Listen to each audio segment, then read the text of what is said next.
Martinez, pump fake. Now takes a shot downfield, picked off.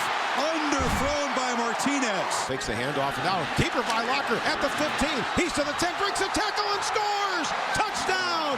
Pressured again and dropped. Everything going wrong for Nebraska. He got rocked. And they reverse the verdict of a 35-point home field embarrassment. Maybe the bizarro moment of the year, Nebraska losing to Washington 19-7 after scoring 56 on UW in the regular season. Yeah, no question. Surprise of bowl season. Yeah. We bring up Nebraska because today we're going to look at Nebraska and go in-depth into the Huskers football program. We did that yesterday with Florida. We're going to be highlighting a different program every day that College Football Live is on here on ESPN and also on ESPNU. And the Huskers, they finished the season by losing 3 of 4. They also lost some pretty good players.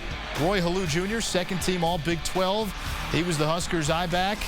He's not coming back in 2011. And then this is the big loss, the cornerback Prince Amukamara, first team All-American, expected to be a top 10 pick in the NFL draft. Basically just erased half the field and took away the opposing team's top wide receiver.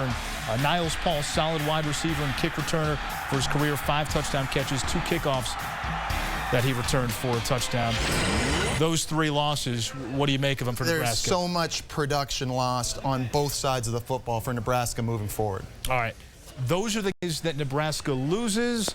They do return some talents. Pretty good program Bo Pelini's got going, and we start with the quarterback. When healthy, Taylor Martinez is one of the most explosive runners in the entire country. Having said that, his passing is suspect at best. He must improve as a thrower if this team has a chance of competing in the Big Ten Conference next season. Roy Halou is gone, but we did see a lot of Rex Burkhead this past season. Offensive coordinator Sean Watson was able to use Rex Burkhead in his Wildcat packages. He actually threw 3 touchdown passes last year. Expect his workload to go way up now that Roy Halou Jr. is moving on.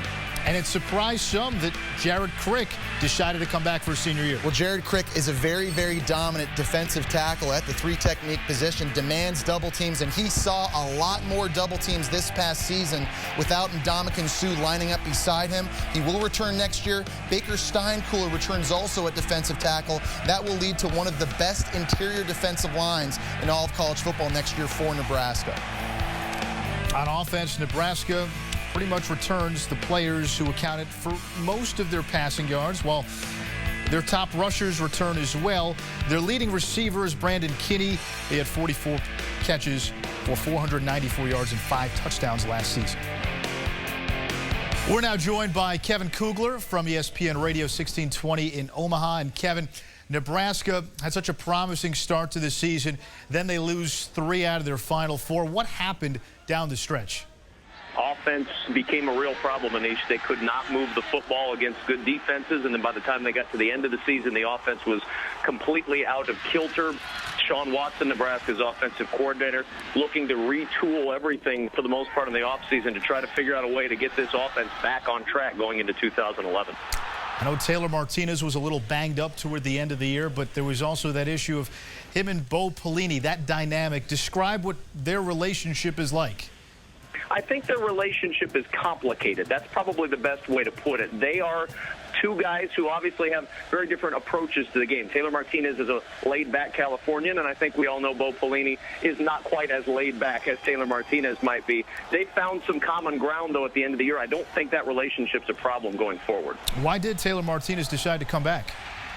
Well, I think he decided to come back for a couple of reasons. One, you'd have to sit out a year and transfer somewhere else, and so I don't think that became a real viable option for him. And 2, Bo Pelini and Nebraska really want him here. They believe they can build around him. He's a great athlete, and you hate to see any great athleticism leave your program, and I don't think Taylor is a guy that they wanted to see go.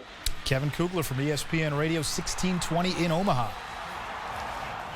Jesse, as we look ahead to 2011 for Nebraska, what's your big concern for that team? The biggest concern for Nebraska has to be on offense. And this team scored a combined 4 touchdowns in their 4 losses last season. They lack balance on offense. They do a great job running the football, but it was the 8th worst passing attack in college football. Now, Nebraska's going to lose 3 starting offensive linemen. They lose a record-setting tight end in Mike McNeil. They also lose their big play threat outside in Niles Paul at wide receiver. Nebraska wants to run the football, and they should. with Taylor Martinez playing the quarterback position. But I think offensive coordinator Sean Watson has a major challenge ahead of him and a big project this offseason.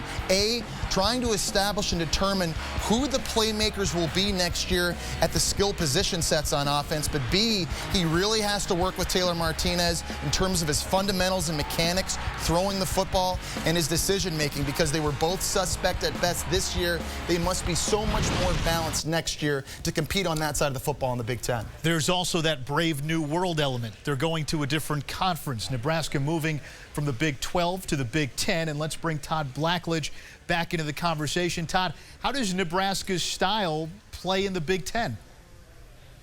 I think it'll play very well. I think because the strength of that team and their calling card is their defense. And I think they'll go right into the Big Ten next year and be as good as anybody in the league defensively. And the decisions of Crick and David and Dennard to come back and play gives them an elite player at each level of their defense. So I think because of how solid they play defensive football, they do a lot of different things in the coverages that teams in the Big Ten maybe aren't used to seeing on a week-to-week basis. I think they'll do very well playing in the Big Ten next year.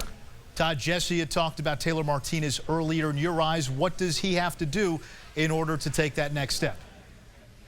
Well, he's got to have a great offseason. You know, he was a starter this year. He learned a lot on the move and through experience. He had to play through some injuries, but he has to really get to it here in the offseason in the spring. It's a critical time for him to develop as a passer and an understanding of the offense. And last year, he only had to know what his job was. This year, he needs to go a little bit further and understand why he's doing the things they're doing, why we're calling the plays that we're calling. And that's really on him from a mental standpoint as much as anything else. And, you know, their offense is an offense that has to stay ahead of schedule because they're not a drop back and throw the football and protect the quarterback kind of offense. They have to be very efficient throwing the ball on early downs so they get third down 3 to 5, where his ability as a runner is a factor on third down. All right, thank you, Todd. Todd's not going anywhere. We'll have more from him later. But when we come back, how about another guy who took some big strides his senior year? Tyrod Taylor of Virginia Tech. Is it enough for him to get to the next level?